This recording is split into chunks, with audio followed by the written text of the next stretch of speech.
Okay, this is our Red Hat Linux. This is Red Hat Enterprise Linux, and for managing this server, Linux server, we should work on command line, and we should know how to work on command line. So what we are doing here is to see the basic commands, which we do basic things with the graphics. The same thing how we can do it from command line. So we are installed as a graphical interface, but still we can run commands, and we can go here in application, we can open the terminal, and from here on this terminal we can run the commands to manage our Linux. Now it is font is small, so I can zoom in by pressing this Control Shift plus plus. Okay, now till now what we have done, we have seen the ls command. This ls command is actually to list the content of the directory. It shows that what is inside the directory. Then we have seen the command pwd to check what is our present working directory, and also we have seen this tty command to check the terminal. Right now we are logged in on which terminal. Okay, now next thing we will see is to create the files. So how we can create some files, modify some files, how we can do this. Now for creating the files, remember in command line we have to remember the how we do the command, and we should know what is the path, an absolute path or local path, because if we confuse with the local and absolute path, then you know what happened, we create file something somewhere else, and we try to look the file somewhere else, so it can be a problem in command line. Now right now we are under this pwd, we are under this /root. Now if I want to create a file directly in this present working directory, then I can mention directly the name, and the file will be created here under this present working directory. And if I want to create a file in somewhere else, in some other directory, then I have to give an absolute path, so that the file will be created on that other path. Now first, for creating the file or managing a file, we have a command, it is called cat. This is our first command to work with files, and this is called cat. Now this cat is a short of concatenate. Short of concatenate. Concatenate is actually combining something. So this is what a cat command. Now what we can do with this command, we can create a file. We can read the content of the file, and also we can append some content in the file. Now remember, I am saying append, that means we can add some content in the file, existing file, but we cannot edit the existing content.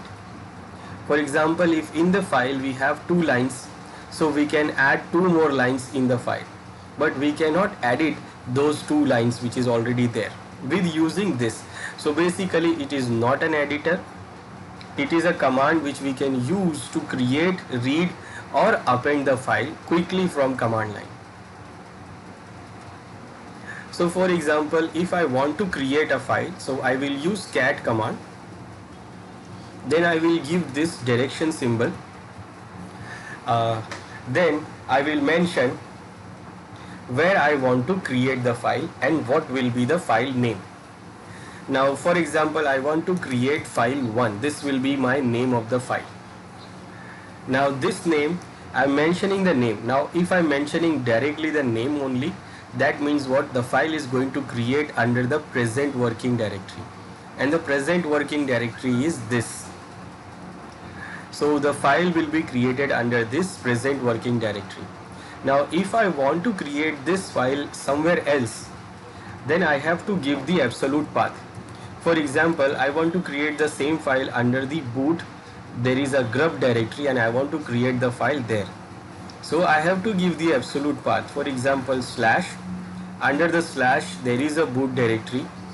Then under the boot directory there is a grub2 directory, and under that grub2 directory I want to create this file 1. So this file will be created on that directory. Or if I want to create directly the file into the present working directory, then I can give a name directly, or even I can give the absolute path for the local directory also. So we have to be careful that where we are creating the file, we are using the local path or we are using the absolute path, so we know that the file is created where, and we can create the file where we want to create it. Now I want to create it only into my present working directory, so I can give directly the name. Now when I press enter, now it is waiting for me, this cat command is waiting for my input. So what I want to add in this file, I have to type here. So I have to type here what I want to add into this file. So I can say like, this is a file edited by cat command. And this cat command is used to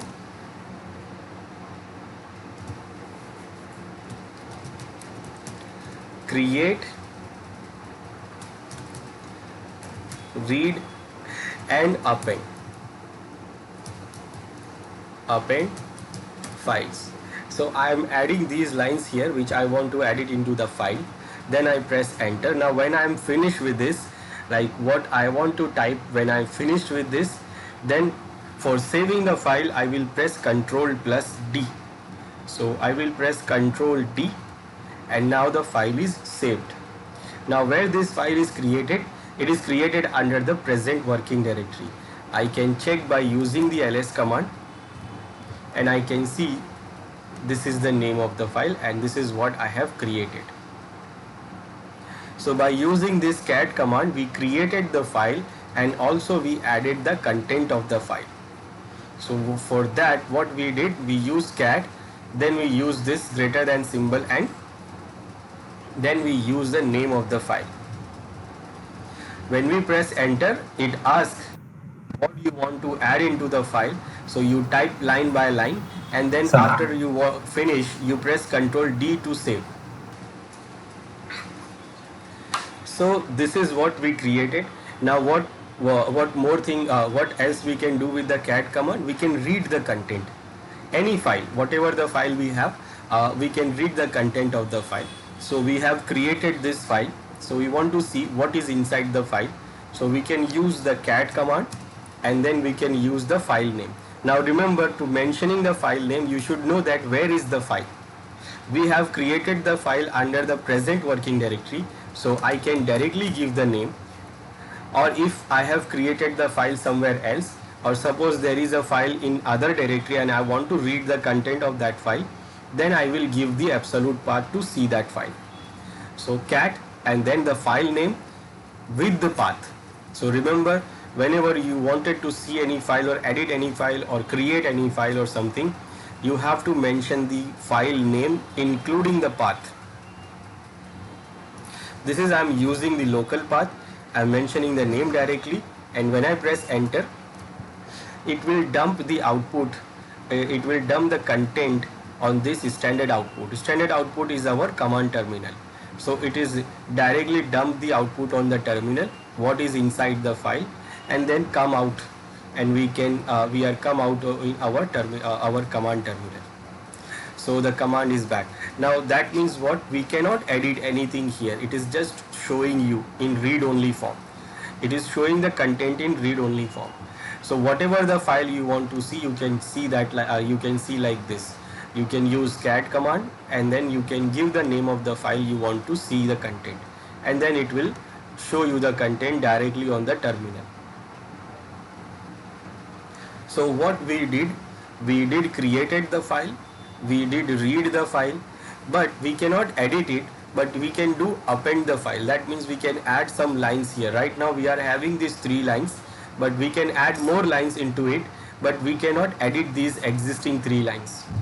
We can add more lines. That means we can add after these 3 lines, we can add more lines. So it is what appending. We cannot add lines before these 3 lines, and we cannot add any new lines in between these 3 lines. It will be it will be called as a editing, but it is not do editing, it do what? Append only. So what I can do, I can add more lines into it at the end of the file. So I will say, if I want to edit the if I want to append the file, then I will use cat and 2 symbols of this greater than, and then I will mention the file name. So this command will do what? Single symbol is to create new file, double is to append the file. Now when I press enter, now you can see the existing lines are not showing here. It is not showing the existing lines. So that means what? I can add more lines here. For example, I will add here these lines.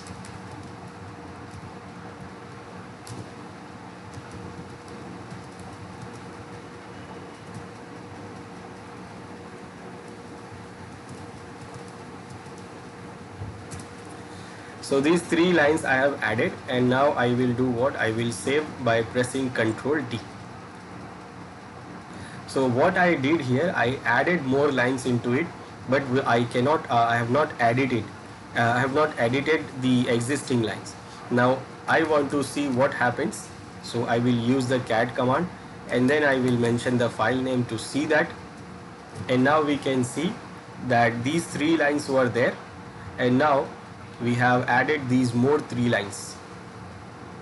So 3 lines were there, and we have added more 3 lines, and now it is appended. So file is now appended. So this cat command is used to do what? To see the content of the file very quickly, read only form, and to create new files. And also we can do append some lines, but we cannot do editing. Now this is our command line tool cat. Now we have other tool to create a file. Now before that, if you see here, the file I created here, I have not given any extension here. If you see the file, so there is no extension here. So you cannot say that it is a text file, because there is no extension .txt. It is not the mp3 file, no extension is there for .mp3. So there is actually no extension I have mentioned. I am saying this is normal file. Now basically in our Linux system, we don't have any extensions. Extensions are not important here. Extensions are important for the Windows graphical. Basically these extensions, with these extensions, those operating system understands that where to open this file. For example, if the extension is .txt, so the operating system knows that .txt files will be opened in Notepad. If it is .doc, so the operating system knows that these files must be open in the Office. It will not open in the Microsoft Notepad. It will open in Microsoft Word. So what happens in graphical, when we double click on that files, it will open automatically in that related application. If suppose it is a music file in Windows graphical, if it is a music file, so it will be having an extension of .mp3. So when you double click on that file, it will automatically open the file into that application which runs the mp3 files. So those extensions are important for the graphical use. It is important for the graphical that when you double click on those particular file, so operating system knows that where to open the file, what is the application for this file, and what is the type of the file. Based on that, it will open the application. Now here in the command line, even here in the command line, basically in the Linux, we don't have extensions. So extensions are not important for Linux. It will not consider extension here. For Linux, extensions are also a name. For example, if you see here this file, it is saying initial setup ks.cfg. Now this .cfg is no other extension. There is no extension called .cfg. It is just an information for the user that this file is a configuration file. CFG, configuration. It is for the user to understand that this file is a configuration file. But for the system, for the Linux system, it is a name.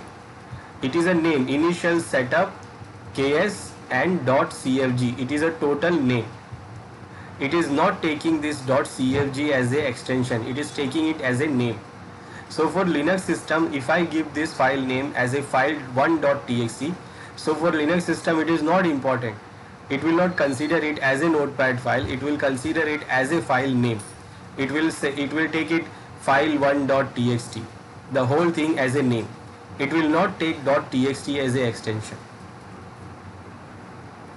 So for Linux, we don't have extension. Extensions are not important. Even if I give file1.txt, it is not important for the Linux system. The file will do the job what it is doing or what it is meant to do. So extension is not important here. The file will do the job what is it meant to do or what is it designed to do. So it does not matter whether it is having that extension or not. So extensions are only here in the Linux system to for the user, to help the user to understand what type of file it is. Otherwise no extension needed, because in Linux we are having command line interface where we don't have to open the files automatically. We mention the tool, we mention the application where we want to open the file. So there is no extension important. If suppose I want to read this file, so I will mention the application cat. I'm saying that it open the file in tool. It is not the operating system who is deciding to open the file. It is I am saying that this file must be open into this tool. So there is no extension. It is not important to have extension because it is opening in this tool and the user itself mentioning the tool. So it will work. So it will do the job what is it meant for do. Extensions are only important for graphical. So here the file will do its job. It does not need extension for it. So that is why I am not mentioning any extension here. I am just saying file 1, file 2 or whatever. Okay, now what? We have another tool to create a file, and that is touch. Now this touch command is to create a new file and without content. For example, I want to create new file, file 2. So I will mention the touch command and then I will mention the file name. Remember, I am giving the file name directly. That means I am creating the file on the local, on this present working directory. If I want to create the file somewhere else, then I have to give the absolute path. So I am giving the name of the file directly. That means I am creating the file into the local and present working directory. So the touch command will do what? It will create the empty file where there is no content. So when you run this command, it just create the file and it is not asking us to put any content in it. We can use any other tool to edit the file, add the contents and whatever. This touch command is used to create the empty files. So we can check this file 2 is created. Now we can create multiple files with this touch command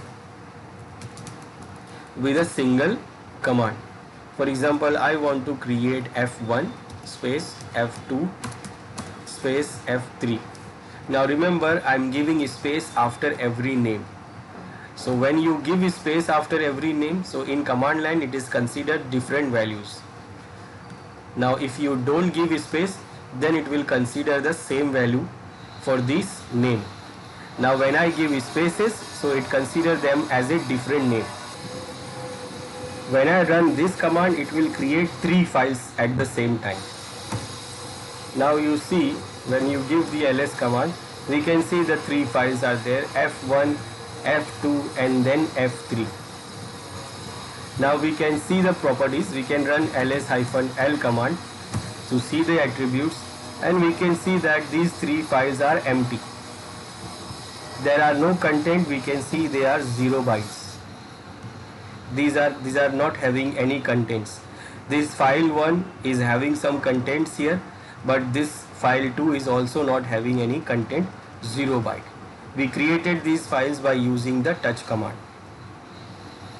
So any spaces in the name, that means it consider the different value here. So in command line, remember when you give any space, so what that means? That means a separate value. So F1 is separated than F2 and F3 is separated than F2. So if you give, if you give value like this F2, F1, F2 and F3, so it will consider this as a single name and it will create a single file with this name. Now what that means here in Linux, if you want to create any file or directory with a between, that means in the name we have spaces. For example, in Windows what we do, we create new file. So what it will get the name like this, new space file. So this is what the name in Windows, new space file. Now if I try to do this here, the name which is having a space in between, then what happen? If I run this command, so what happen? It will create two files here. It will take this space as a different value, and then what it will create a file with the name of new, and then it will create another file with the name of file. So it is not like that in Windows we create files with the space in between the name. Now here in command line we should not have a space in between the name. That is why when you see here the names of these existing files, the system files, you see these spaces are not there. They have combined the names and separated the names by using the hyphen, or underscores or dots are used here. So we can say it is like it is a initial setup KS. In Windows what you see? You will see initial space setup space KS to separate these values. But here in Linux what they do, they put this separate these values, these symbols, these hyphens, underscores, to combine these different words to make them look single word. But don't give spaces here. In Linux don't use spaces, and it is not recommended actually. So if we create any file or directory with the spaces in between, so it will be difficult for us to use it in the configuration file. It will give a problem. So that is why you will see all the files, all the directory names, there is no spaces in the names. You will see all the files or directory, whatever you see in Linux, you will never see spaces in between. You will see that they are combined by using this hyphen or underscores or even a dot, but no use of spaces are there. But if suppose we want to create a file and we want to have a space in between the name, we can do that, but it is not recommended to do that, but we can do that. So if you want to have a file with a space in the name, we have to quote it. We have to quote it under this quote, single quote or double quote. So it will consider this value as a single value. Otherwise it will consider these values as a separate values. So in command line, when you give these values and you want to combine those values together, you don't want to make them as you don't want to consider them separate values, so you have to under the quote, you have to add those values under the quote. Now it will take it as a single name and it will create a file which is having the space in between, and the name of the file will be new space file. And we can check that when we use this command, we can see this is the file we created. Now if I want to mention this file in any configuration of this Linux, then I have to always mention it with the code. Otherwise if I miss the code, then we will get the error. So we have to be careful when we use this file name in any configuration in this Linux. We have to use it with the code. If suppose we missed it, we will be in a trouble and this will make an error. So it is not recommended to use the file name with a space.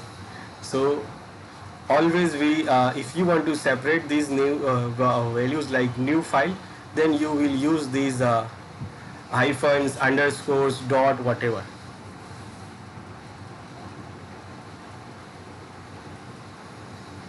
But don't use spaces. Now this is what the touch command do. Touch command is what? To create an empty file. But touch command actually do the different job. Touch command's job is actually different. Touch command job is the touch command's real job is to update the timestamp. Instead of ls-l, I can use ll also. Now when you see the timestamp of these files, it shows the last modified date. Last modified date, that means when you have this file was modified. Now if I want to update this modified time, that means what I have to do, I have to modify the file, edit the file, and then I can do change this date will change and time will change. If we don't modify this, then the time and date will not change. But the touch command can do what? It can update the time without editing the file, and that is what the touch command do basically.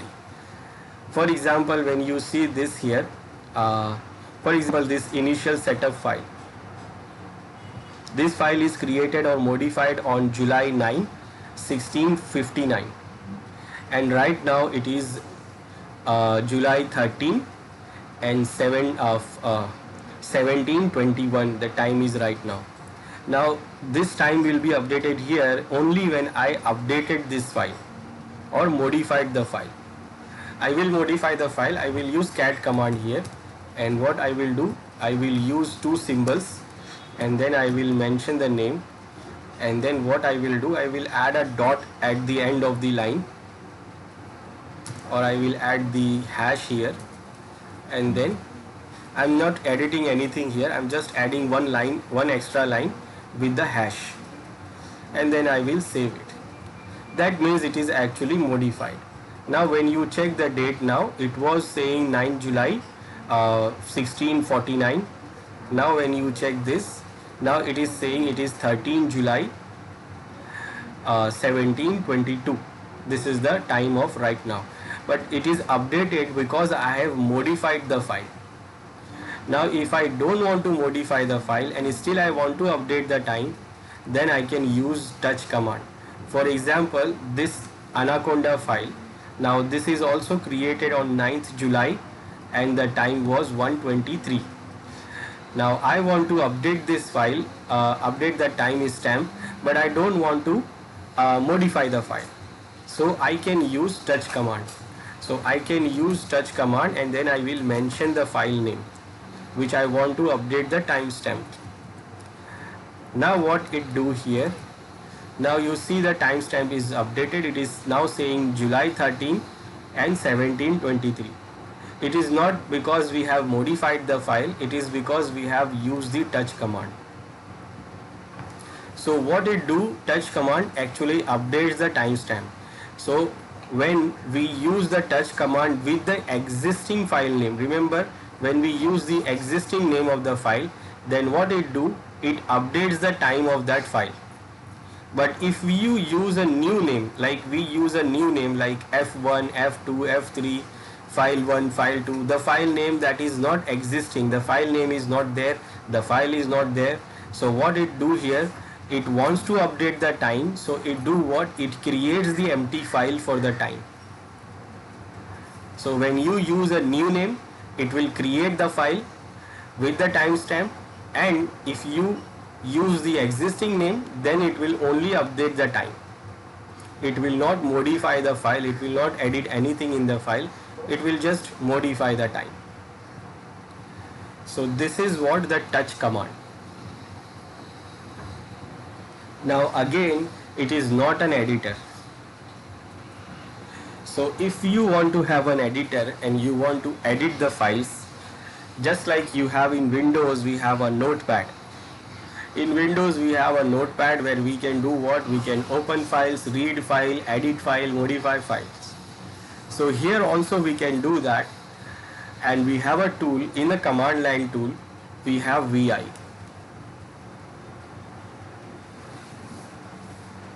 This VI is a editor here. It is called VI editor, and this editor is used to create new file, read the existing file and edit the existing files. So this VI editor we can compare with Windows Notepad. Now we can do all these things. We can do create, read and edit also. Edit, modify also. Now if we want to create a file or edit a file or read a file, the command is same, VI, and then we have to mention the name of the file. Whether you want to create a new file or you want to see the existing file.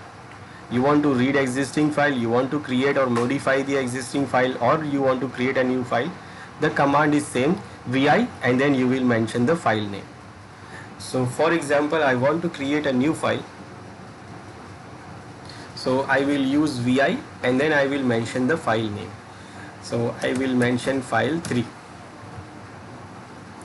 Now again I am using the name of the file directly, so it is going to create under the present working directory, because I am not mentioning the absolute path, so I am mentioning the file name directly. That means I am using the local path and it is going to create into the present directory. Now this file name is a new name because the file 3 is not there in this local directory. There is no file 3, so it is going to create the new file. So the command is VI and the file name is file 3. Now when I press enter, it opens the file. It opens the file is like just like in Windows graphical we open the notepad, and when you are in the notepad, so all the things will work in the notepad.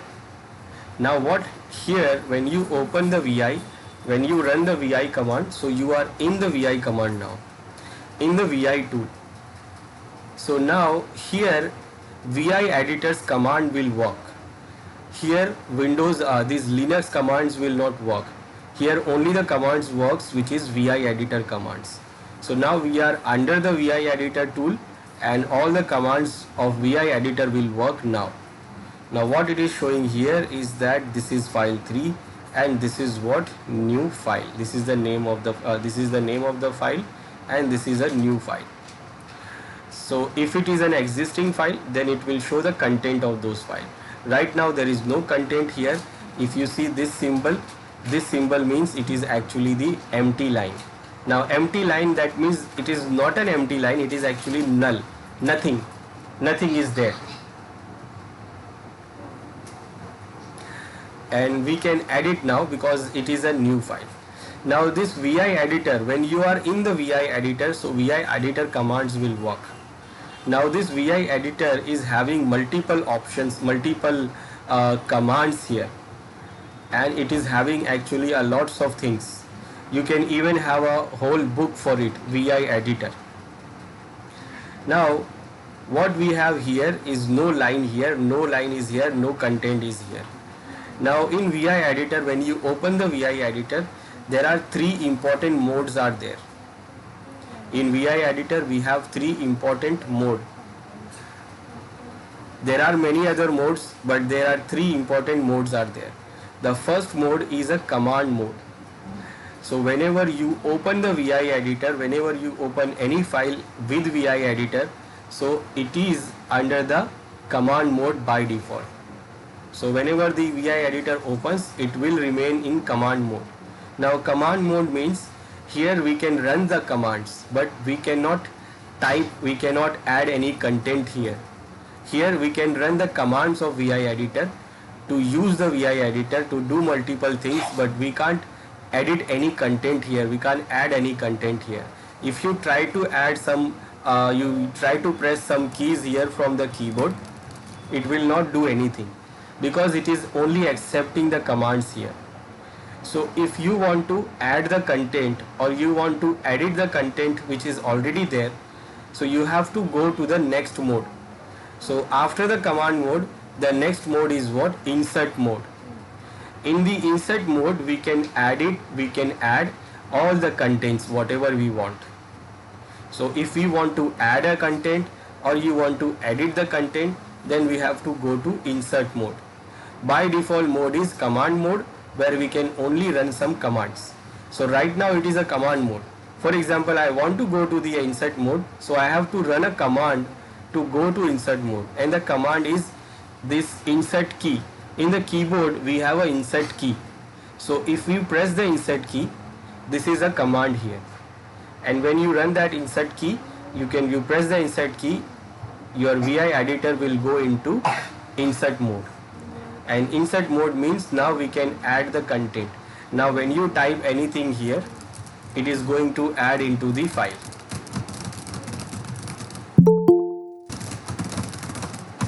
Now whatever you want, you can just add it here. So in this insert mode, you can do anything. So we can insert the content. Now here we can go backspace. We can press the delete key. To delete, we can use the backspace. We can type anything. Now we are doing what? We are editing. We are editing the file. Now, as long as you are in the insert mode, whatever you type from the keyboard, it is going to type on the file.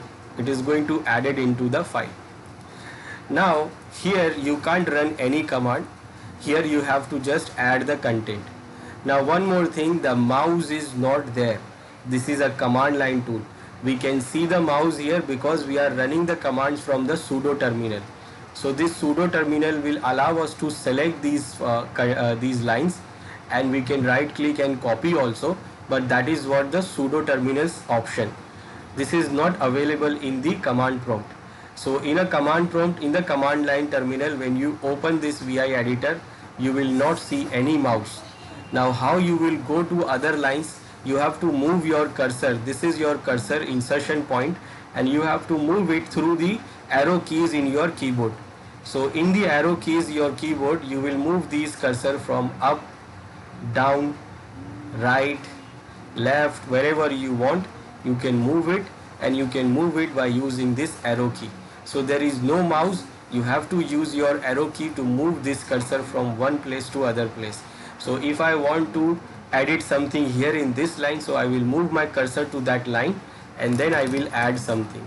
If I want to add something here, then I will move my cursor there with the help of this arrow key, and then I will add what I want to add.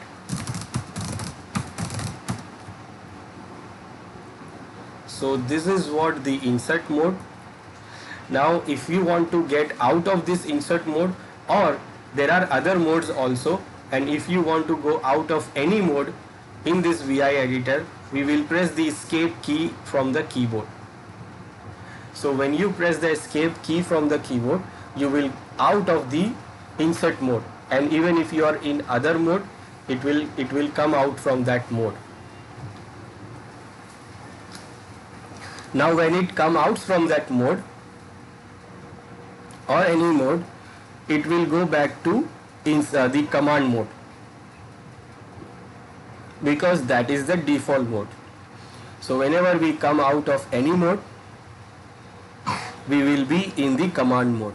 Now in command mode, what we do? We run commands. We run commands to do other things. What other things? For example, I want to copy some lines.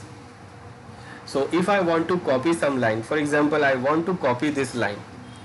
This line where my cursor is right now present. For example, the first line. I want to copy this first line, my cursor is there. So what I will do? I will run a command here. So in the keyboard, we have different commands. So I will press YY from here in my keyboard, 2 times YY. Now this will do what? It will copy the line. Copy the line where my cursor was. My cursor was in the first line, so it will copy that first line. And what it do? It put that line into buffer. Now what? I want to paste that line. I have copied the line, so I want to paste it somewhere. So I will take my cursor where I want to paste the line. So I will take my cursor here on this line. I am moving my cursor by using the arrow key. Now I want to paste that line which I copied under this line. So I will take my cursor there, and then I will press P from the keyboard. Now what it did here, it pasted the line which I have copied, that first line, it pasted here after the cursor line. Remember, after the cursor line. So if my cursor is on this line and I press P, so it pastes after that cursor line. This is what copy command. Now I copy only one line. If suppose you want to copy multiple lines, that also you can do. For example, I want to copy 2 lines or 3 lines here. So I want to copy these 3 lines, 1, 2, 3. Remember, 1, 2, 3. Including the cursor line. Remember, the line where your cursor is, it will include that line also. So including the line of the cursor, it will go down and select the number of line which you have, which you want to copy. So if I say 3, so 1, 2, 3 line of the cursor will be included. Now I want to copy 3 lines. So what I will do, from the keyboard I will press 3 number 3 and then 2 times YY. So 3 YY, and it do what? It copied the 3 lines. Which 3 lines? First the line where my cursor is, then the next line and the next line. And the down there you can see it is saying 3 lines are yanked. It is actually the full of Y. Now I want to paste that line somewhere. So wherever I want to paste, I will take my cursor and then I will press P. Now it is pasting those 3 lines which I have copied right now. Remember, previously I copied this line. It was in the buffer, but when I copy the new 3 lines, now these 3 lines is under the buffer. So whenever I press P, it is going to paste these 3 lines every time. So it is pasting those 3 lines which I have copied. Now if I copy something else now, then that will go into buffer, and that will be pasted when we press the P command. So this is what the command mode, where we are giving the commands. And for going for writing something, for editing something, for adding something, we go to insert mode, and for that we press the insert key.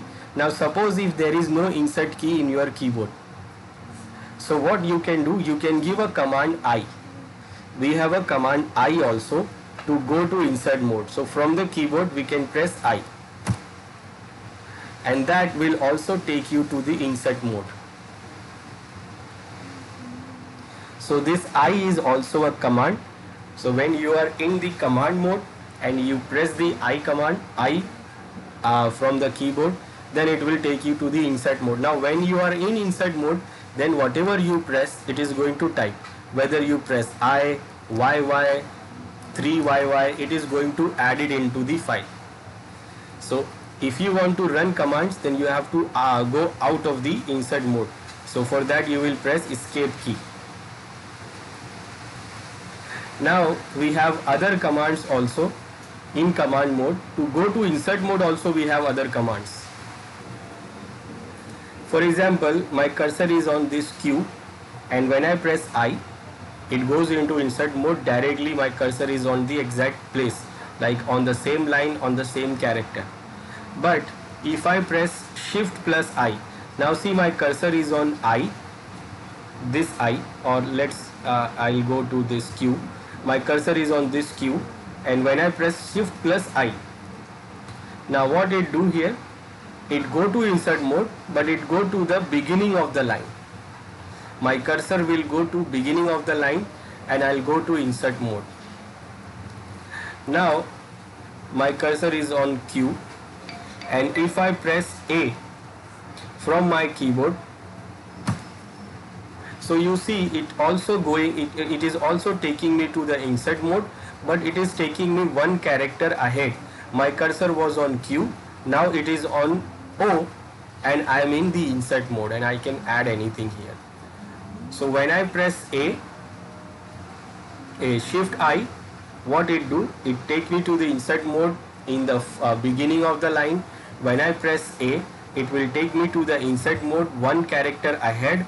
Now remember, now see again my cursor is on Q. Now if I press shift plus A, so what it do here, it take me to the insert mode but end of the line. Insert mode, end of the line. Now I have one more. My cursor is on this line.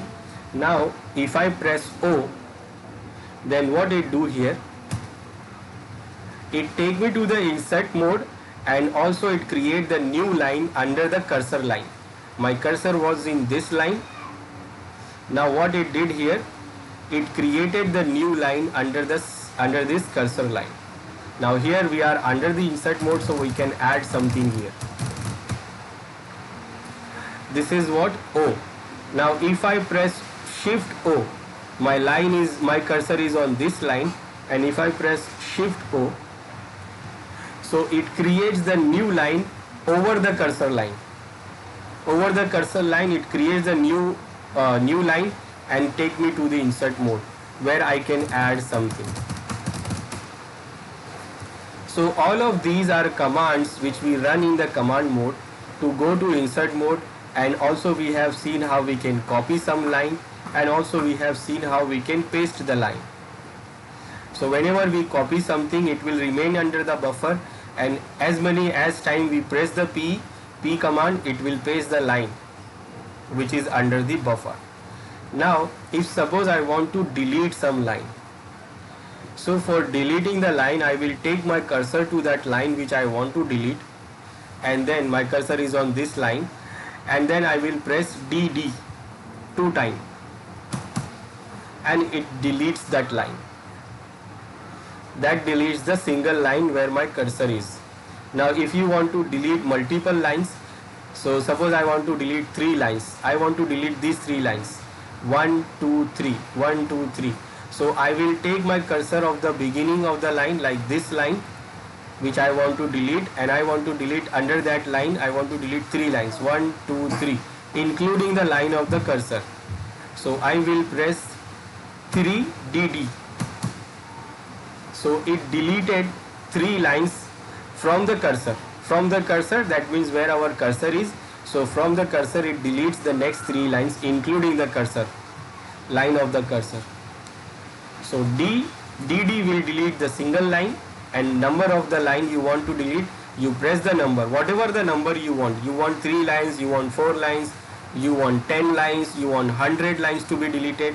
So you just press the number there, 100 DD, it will delete 100 lines. Same as for copy, if you want to copy single line, then only YY, and if you want to multiple line to copy, then you just give the number, no matter how many number you want. You want to copy 100 lines, just press the number 100, 100, and then YY. It will copy the 100 lines. And for pasting, we have P command. Now remember, when we copy any line, it will remain under the buffer, and when we press the P command, it will paste that line. Now same as for delete also. When we press DD, it actually not delete the line, it actually cuts the line. And it actually cuts the line, and if we don't paste it, then it will consider as a deleted. So when you copy or delete any line, it will go to buffer. So for example, I delete this line, my cursor is on this line, I want to delete this line. So I press DD. Now this line is actually deleted, it looks like it is deleted, but it is not deleted, it is actually cut. Now cut means it will remain under the buffer, and whenever I press P here, suppose I take my cursor here and press P, so it pasted that line. Now if I don't paste it and do something else, that means if without pasting this line, if I delete something else, or if I cut or copy something else, then what, this line will remove from the buffer, and then what, it will consider as a deleted. So if you delete some line, it is actually not deleting, it is actually cutting the line, and if you don't paste, it will remain deleted, and if you paste it, so it will consider as a cut paste. So this is what the commands to doing cut and paste. Now next, what we do here in the command prompt in the VI editor, we try to find something in the editor. Like suppose this is a file, it's a big file. In Linux you can have a file with 100 lines, 500 lines, you can have a file with 1000 lines also. Now in these big files, if you want to specifically find something in the file, because the file is very big, you want to search something, so what you can do, you can search it. For example, I have something here, I will write something here in between.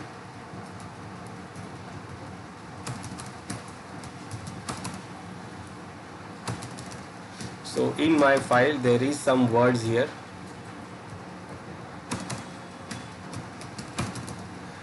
Now I want to search the word here. So in the file, I want to search the word, a specific word in the file. This is a big file and I just want to directly go to that name. So what I will do in the command mode, remember in the command mode you will press the / /. Now when you press the / in the command mode, it will come directly on the bottom of the VI editor window. Now here what you will do, you will type the word you want to search. So I will type home here. Now when I press enter, my cursor will go back to that word. Now you see my cursor is directly gone to that word which is in the file, which is the name, which is this word home. Now there are other lines where this name is there also. So if you want to go to those lines, those words also, so we can press N. N is to go next. So we can press N to go to next word, next search. N. Go back to first. N.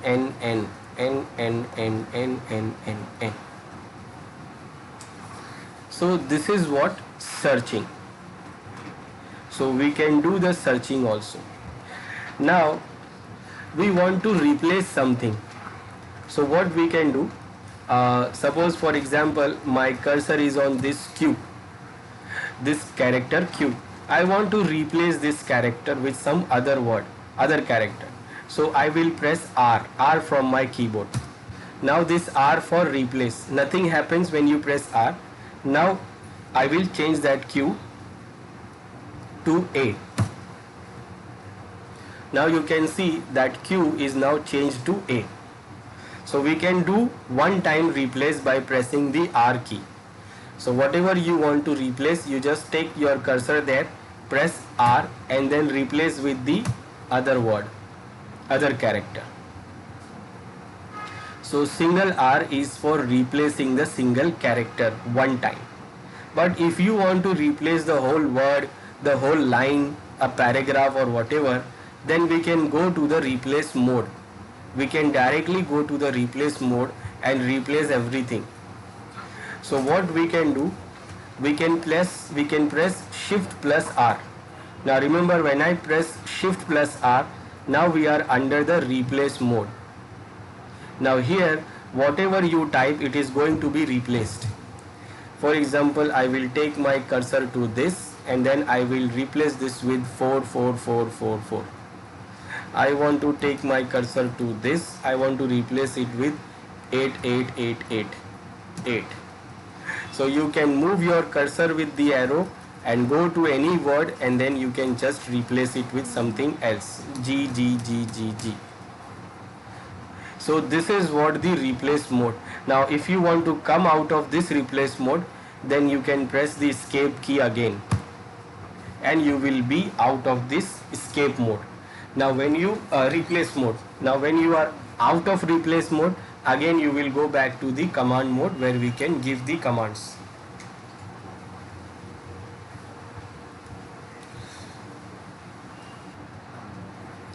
Now as I said, these files are big. In Linux we can have a big files. Big files, for example 100 lines, 200, 500, 1000 lines can be there. So what if suppose whenever you open the file, you will be on the first line. So whenever you open the file, you will be on the first line. So whenever you open the file with VI, you are on the first line. Now you want to go to the last line, so you will go like this. You will use your arrow key and you will move like this. Now this file is not that big, but you have to go down. You want to go to directly last line, you have to go like this, you have to go like this. Now if you don't want to do this, you just want to go to the last line, Now no matter where you are, maybe you are in the first line, maybe you are in the middle of the file, wherever you are, you just want to go to the last line, then you can do what? You can press Shift plus G. Shift plus G will take you to the last line. Your cursor will move to last line directly. No matter where you are maybe in the first line or in the middle of the file. You can just press Shift G to go to the last line. Now, if you are on the last line or somewhere in the middle and you want to go to the first line, then you can press GG 2 times and you will be directed to the first line. So go to the first line is GG, and to go to the last line you press Shift G, last line. GG first line, Shift G last line.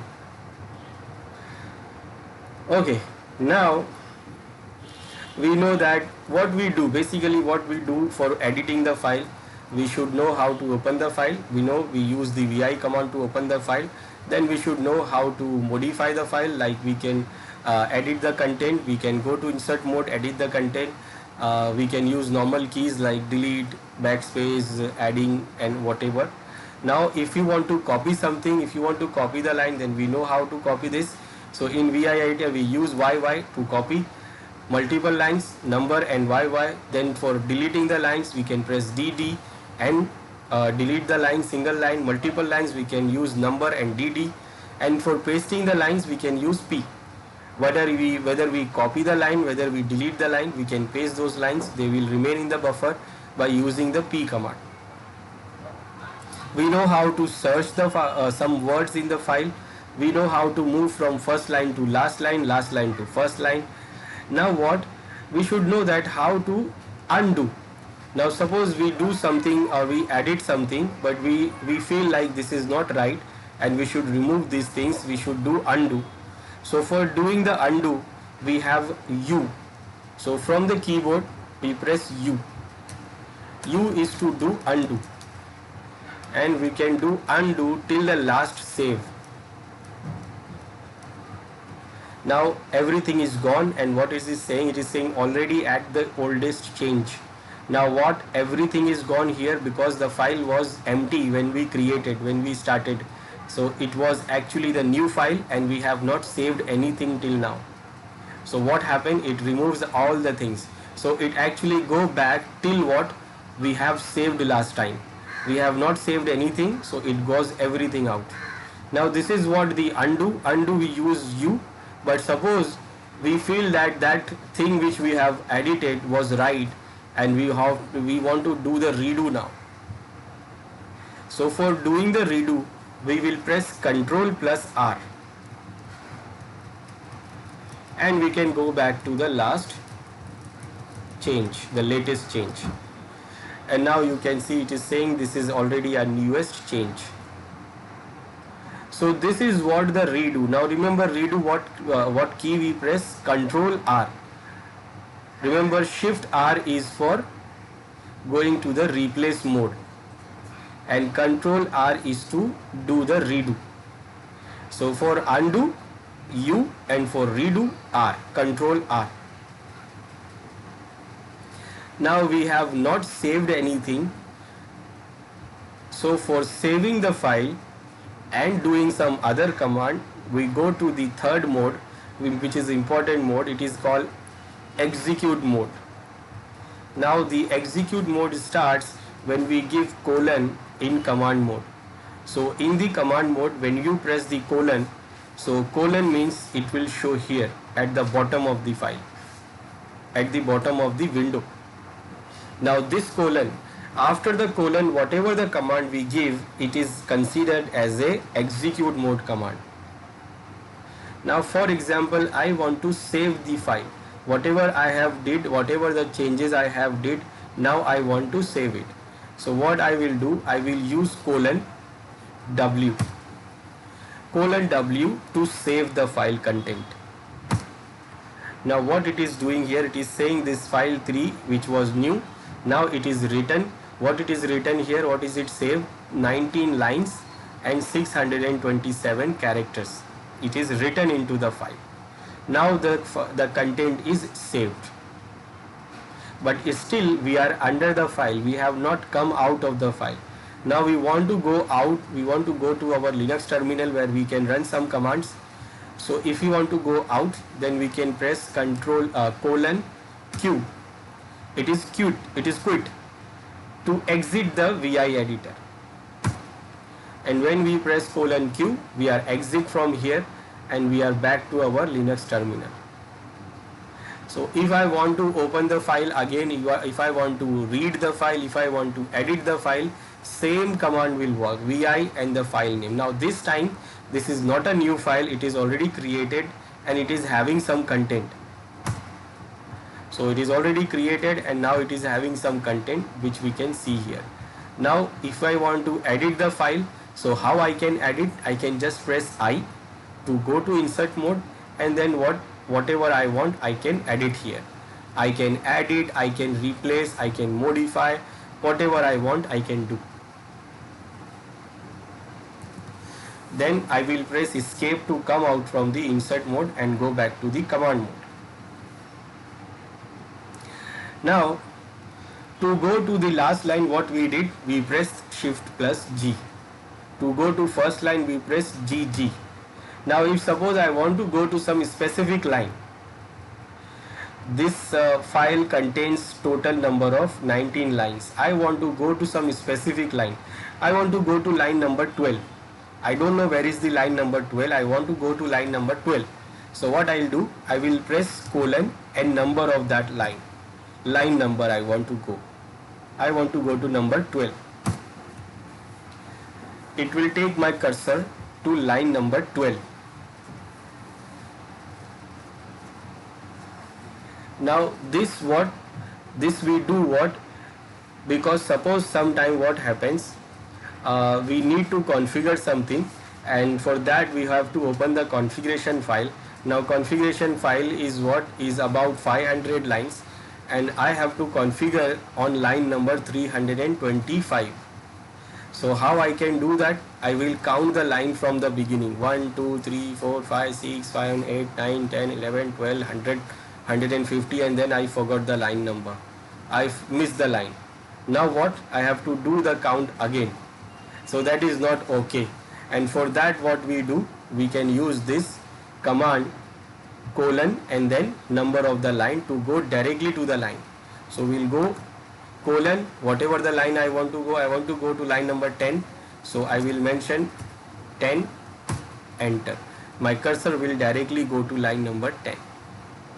So if I want to go to line number 325, so I will just give colon line number 325 and my cursor will directly go to that line. Now if still you are confused that this line is exactly line number 325 or not, so we can do one more thing. We can use colon set number command. It will do what? It will add the reference line, reference number with the line. We can see the reference number here. Now this is only for the reference, and when we save the file, these numbers will be not there. It is only for the reference in VI editor, and we can see that we are on line number 10, and we can now confirm where we are going. So if I want to go to line number 12, so we can see that we are on line number 12. If I want to go to line number 5, so I am seeing that I am exactly on line number 5. So this is what it is, only a reference number here. It is only a reference number, and if you want to remove this reference number, it is not going to save with the file, but if you want to remove it, then you will give the command set no number. Now here with no and number, there is no space in between. We have a space after set, then space no number, and it removes the reference line number.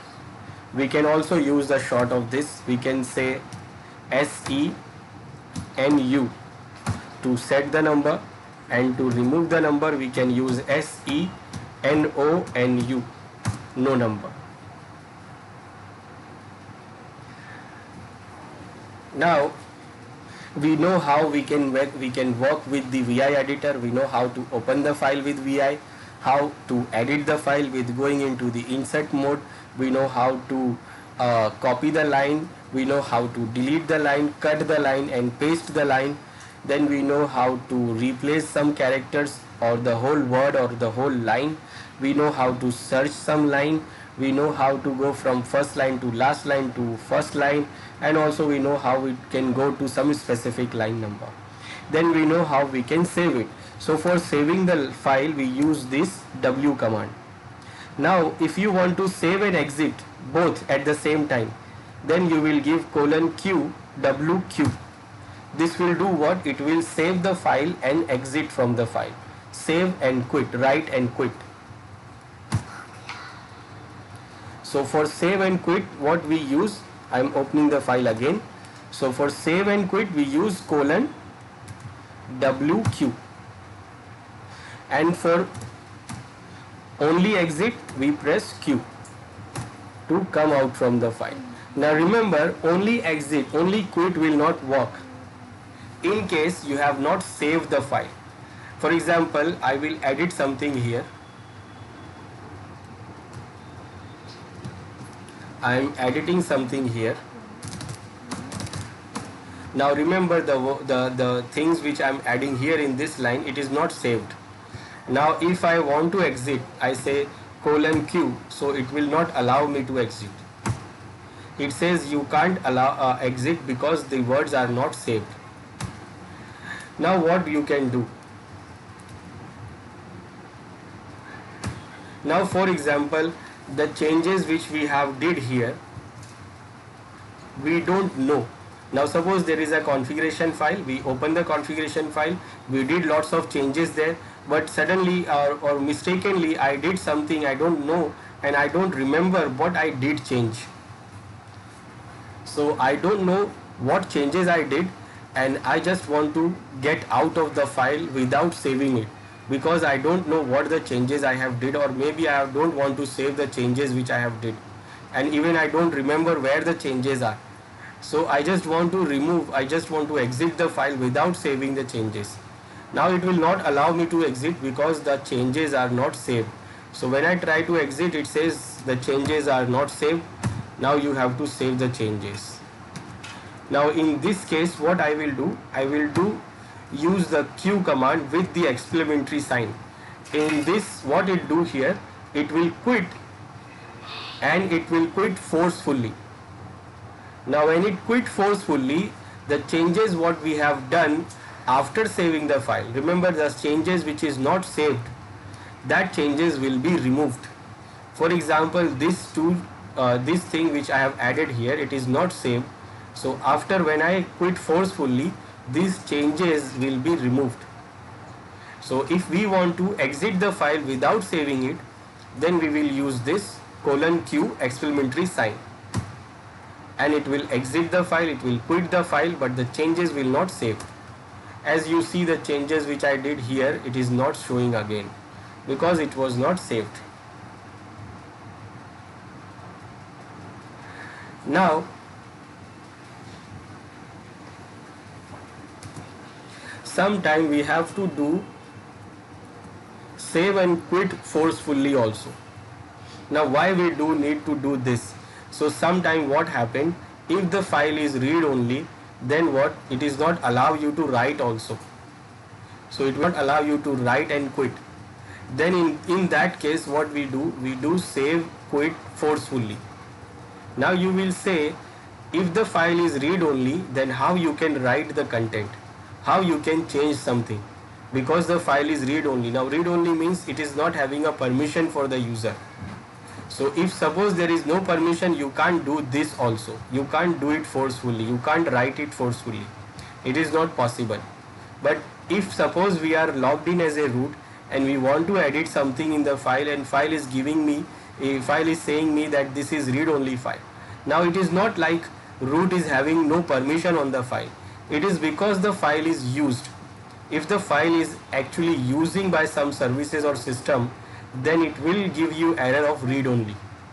So if the process is using the file, then even if the root is having the permission, it will not allow the root to edit the file. In that case, root user, the administrator, can do what? It can write it forcefully.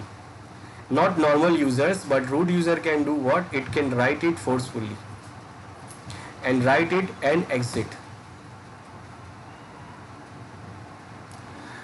Okay. Now one more thing. When we are working on the file, when the file is working here, we are in the file and we are working something in the file. This is suppose a configuration file, and we did some changes here, like we are changing something and we are edited, like we have done more than half of the configuration is done. Now more than half of the configurations are done. Now what I have to do in this configuration file, in something here somewhere, I have to mention the file name here, but I don't know exactly, I don't remember the exact file name. I have to mention the file name here in the configuration, and the file name I don't remember exactly. Now what option I have here? First option is to exit this command prompt, or maybe suppose this is a graphical one. So what I can do here, I can minimize this terminal, I can go to the computer, I can go to that place where the file is, then I can verify the name of the file. I can see this is system map 310.327.el and this. Now I know the file name. Then I go back to the command terminal, and then I will, it is right now working, I will do what? I will add that file name here. Now this is what a graphical thing. I can do one more thing. I can open new terminal here. I can open new terminal. I can use ls command to see the file name. Then I know what is the file name. Then I can do what? I can go back to this terminal and edit the file name here. Now when you are in the command line terminal, not you are in the graphical terminal, then you cannot do this. You cannot minimize this terminal. You cannot go to the computer. You cannot do this graphically because there is no graphical. So if you are in the command line terminal, you will see only this, what you are seeing. You will see only this. You cannot even open another terminal also. Now what you can do here? You have first option to quit, but it will not allow you to quit because the changes are not saved. Now the second option is to save the changes and exit. Now I can't do this. Why? Because the half of the configuration is not done. This is the configuration which I did is not completed. So it may affect the server if I save the file. So I don't want to save the changes. Now I can do what? I can quit forcefully. Now if I did this, what happened? It will remove the existing changes. Now remember, we have already configured the file. More than half of the configuration is done. So I just don't want to remove those configuration. I just don't want to do it again. So I will not use this also. So what option I will have now? So what I can do, I can use :sh. Now this will do what? It will give me a temporary shell, a temporary command shell. Now this file will not be saved and also not be removed. So the changes which we have done will not be saved and also not be removed. These changes will remain as it is. The file will remain open. We will get the new terminal, and with that then we can run the command to check the name of the file, and then we can go back to our this file without removing the changes, without saving the changes. We can exit from this file for the temporary basis. So we'll use :sh, and now we are exited from the file. We are under the terminal now. We can use the command to check what I want to check, and then after doing all, I want to go back to the file which was running. So I will run the exit command. Exit command is to exit this temporary terminal, temporary shell, and then we go back to the file, and we can see the changes are still there. It has not saved. Still it is not saved.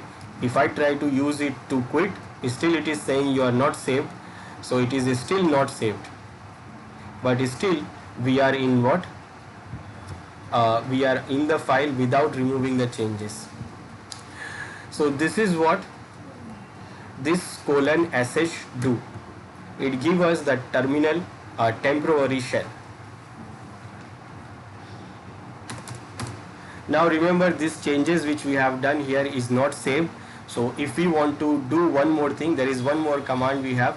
If you want to save and quit quickly, then we can use Shift ZZ command 2 times Z. This will do also save and exit. So Shift ZZ also do the same thing, save and quit. So when you open the file again, you see the changes is now saved. We can do use Shift ZZ. Now this is what VI editor we have. Now one more thing, in VI editor, whatever the commands we have seen here, we have seen whatever command. Remember, the caps lock key is not on. The caps lock is on. This cap lock is off. The caps lock is off. Now what that means? Remember, if the caps lock is on, then what happened? The commands which we used here, it will get changed, because actually we are using the commands which is actually small and capital. Now remember, when I said for example, when I press O in the command mode, it created the new line under the cursor. This is what O. Now remember, O means it is a small o. Now if I press Shift O, then it will create the new line over the cursor. Shift O from the insert mode, command mode, Shift O. So what it do here, it created the new line over the cursor. Now this is happening why? O means what? Small o, and Shift O is actually what? Capital O. You know, when you press O, normally it gives the small o, but when you press Shift O, it is actually capital O. So when the caps lock is off, then it will go like this, but if the caps lock is on, then it will change. That means I will do undo here.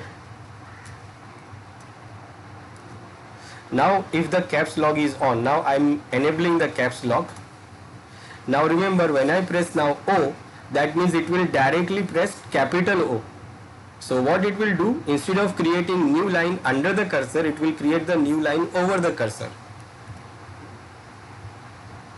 And if I press Shift O, now that means it will be small o. And what it will do, instead of creating the line over the cursor, it will create the line under the cursor from the insert mode. So remember, if the cursor, if the caps lock is on, so the commands which we have seen will reverse.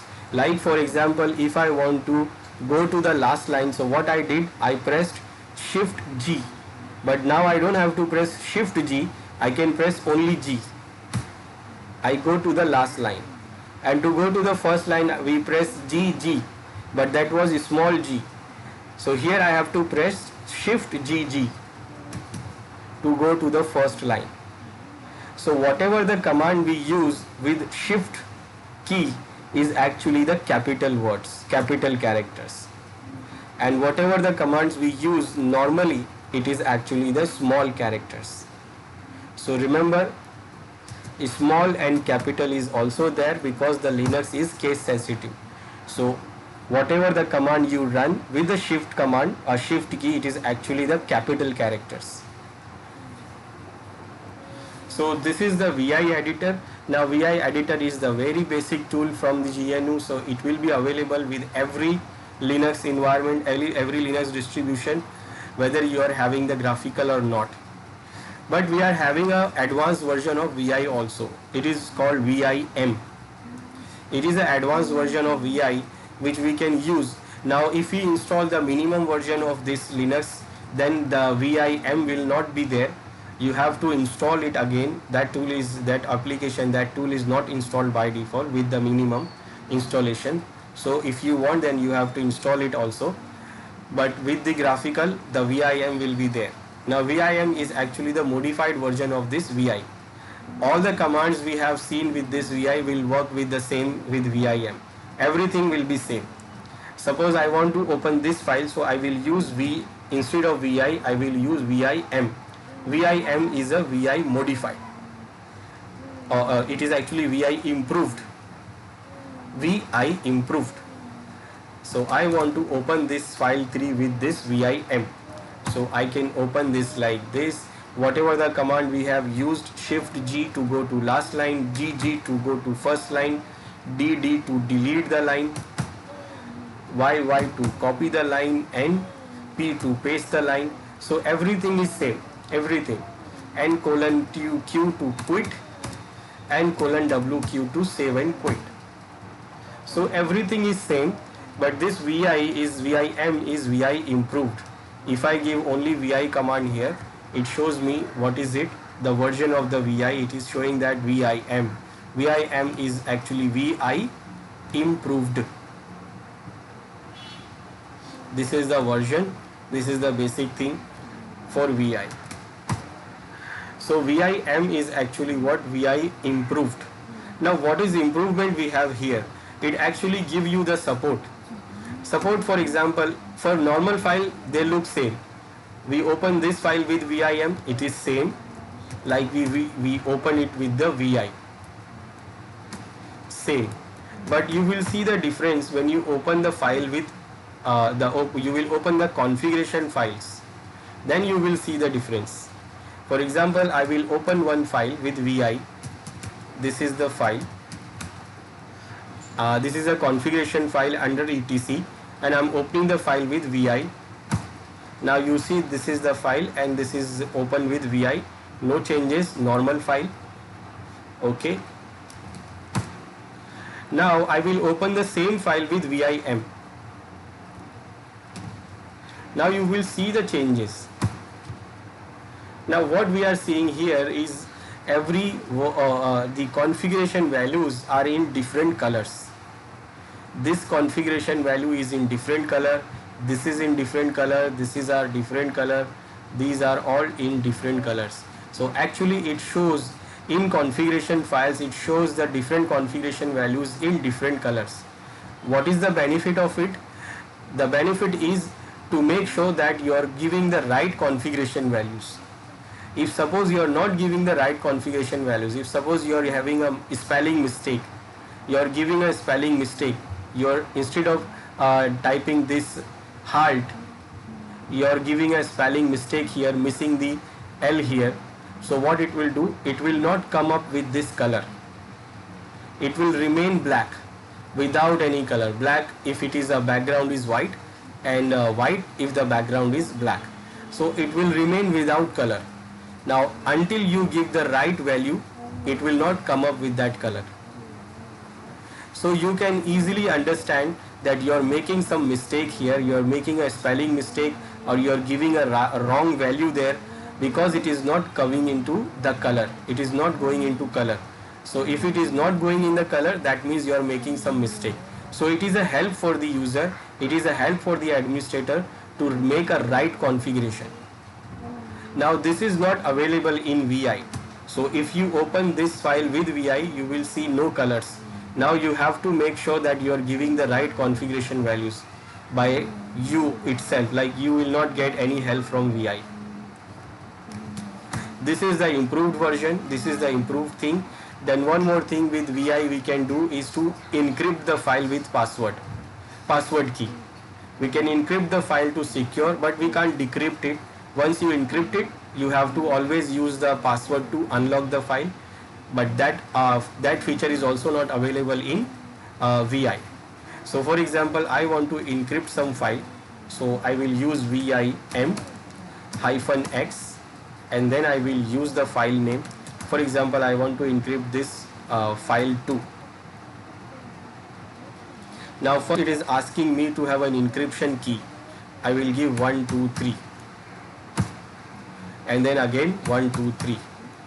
So it is now created the encryption key. Now you have to type something here. Let's say I will type, this is my important file,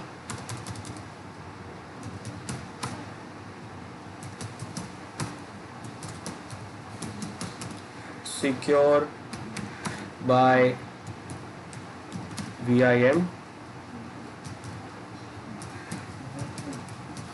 encryption, and password. So I did this, and then I will save this. Now this file is now encrypted with the password key. So whenever I want to open the file, so I will give VIM and then file name. So it will ask the password. It says need an encryption key, and when you provide the right key 1 2 3, you can see the file. Now if you provide the wrong key, IABC, what it shows the encrypted value. It will not show you the values, it will not show you the content.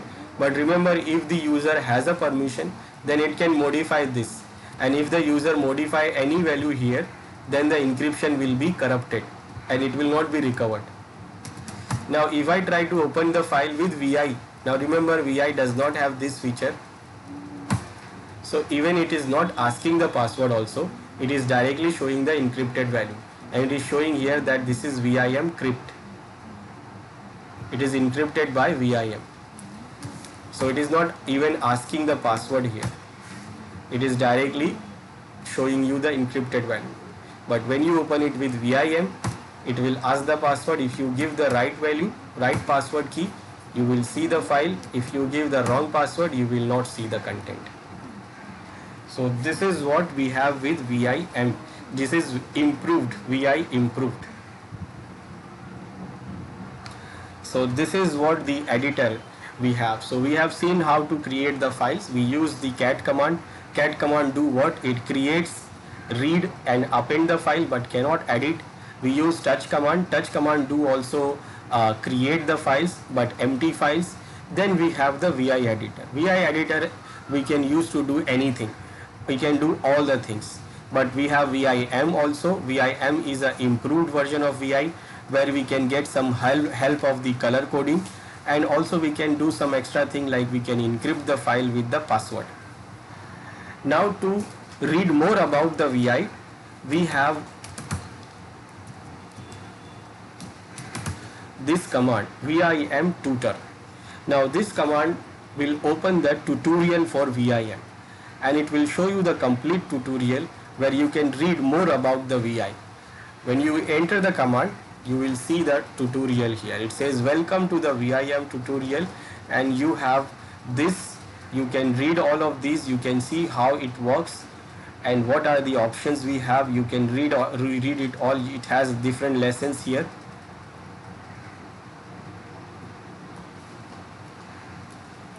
So you have different lessons here. This is lesson 1, 1.2, 1.3, 1.4, 1.5, 1.6. So it is having the whole book, whole tutorial for it. Now if you want to come out from here, you can press :Q. Just like VI editor, we come out from this VI tutorial. Then we have some other tools, like we have the tool called Nano. Now this Nano is also an editor, and also it is like VI, it is also an editor, and you can get this editor, Nano editor, in all the Linux distribution. This is actually coming from GNU, so it is a basic tool, GNU Nano. Now it will also use, this will also use to edit the files and create the files. So same as the VI, we use the Nano, and then we mention the file name. If you use the existing name, it will show you the file, it will allow you to edit, and if you use the new name, then it will create the new file. So this is the file which we have already created with the VI. I want to edit the file with Nano, so I will use Nano and the file name. Now it opens into the Nano. You can see it is GNU Nano. This is the version of this GNU Nano right now. This is the name of the file, and you can see the file. Now here we don't have these different modes and everything. We can just open the file and start editing the file. No need to wait for the this mode and that mode. It is modified now. Now you can see these options are here to do these different things. Like to exit, you will press this Control X. To help, Control G. Control J to O to override, J to justify, read, R, W to varies, and all these options. Like for example, you want to get more, then you can go and press Control G for help. So if I press Control G, we can see we can do all of these things. So this is a very simple tool. Now I want to exit from here, so I will press Control X. Now I want to exit from here, so I will do press Control. If I want to save the changes, I will press Control O. It is going to write out the changes. Or if I want to exit, now remember I have did the changes. So if I exit directly, it will say that the changes you have made, some changes you have made, you want to destroy the changes, you want to keep the changes or not. So if you say no, if you press no, then it will destroy the changes. It will quit without saving. If you want to cancel this, if you have mistakenly pressed the Control X, then you can press Control C to cancel. And if you want to save the changes, you will press Y. If you want to remove the changes, you will press N. So you want to save the changes, you will say yes, it is now saved. Then save, and it is saving into this file. It is saying file name, you want to save it here. So you want to save here in this file. So I say yes, you press enter, and now you are out. So the Nano is very easy tool.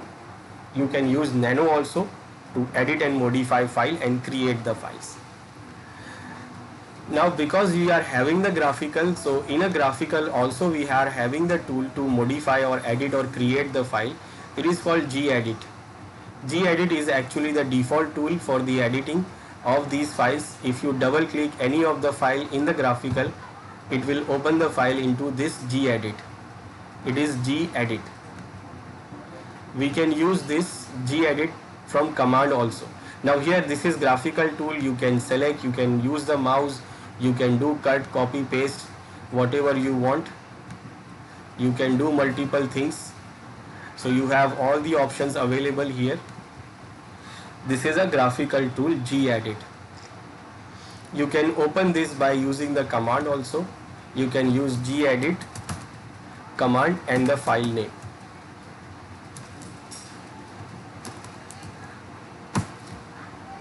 But it will only work, the command will only work when you are having a graphical terminal. If you don't have a graphical terminal, then it will give you error. For example, if you go to the other terminal here, and I will log in as a root. This is not a graphical terminal.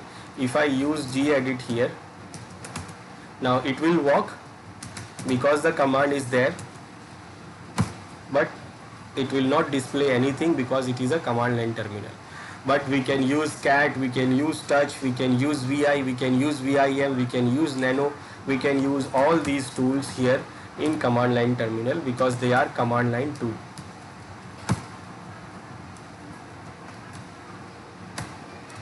We can use VI, VIM, whatever.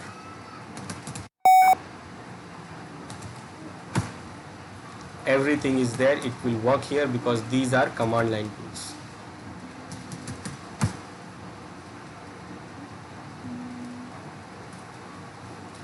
So this is how we create the files, modify or edit the files in our Linux, in our RHEL Linux.